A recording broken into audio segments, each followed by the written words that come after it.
મિત્રો અત્યારે તમારું પોતાનું ઘરનું ઘર હોય ને કાયદેસર હોય ને તો પણ ગુમાવવાનો વારો આવે એવા સંજોગો ઊભા થઈ રહ્યા છે.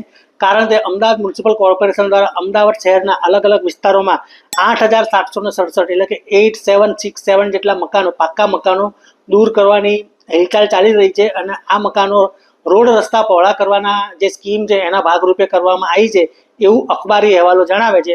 એમાં સૌથી વધારે મકાનો છે જે કહેવાય કુબેરનગરમાં 450, બોડકદેવમાં 344, થલતેજમાં 300, સાબરમતીમાં 355, ગોતામાં 146 મકાનો કપાતમાં જાય છે. તો આખી આ યોજના શું છે તો તમને જણાવું કે રોડ રસ્તા પહોળા કરવા માટે આ મકાનો કપાતમાં જાય છે. અને આ મ્યુનિસિપલ જે આ મકાનો છે જે 2010 પહેલાના હશે તો એ લોકોને વૈકલ્પિક વ્યવસ્થા આપવામાં આવશે, જ્યારે જે કોમર્શિયલ એસ્ટાબ્લિશમેન્ટ હોય તેને વૈકલ્પિક વ્યવસ્થા આપવામાં આવશે નહીં. આ મ્યુનિસિપલ ડેવલપમેન્ટ પ્લાન અંતર્ગત આ રસ્તા તૈયાર કરાવવામાં આવે છે, એમાં આ મકાનો કપાતમાં જાય છે.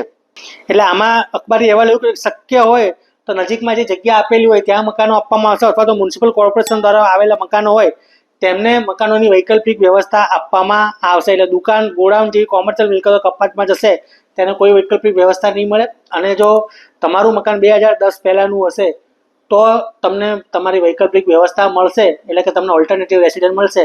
આ બાબતમાં તમને જો કોઈ નોટિસ આવે અને જો તમારે તમારું મકાન ના ગુમાવવું હોય તો તમે કાયદાકીય નિષ્ણાતોની સલાહ લઈને આગળ વધી શકો છો.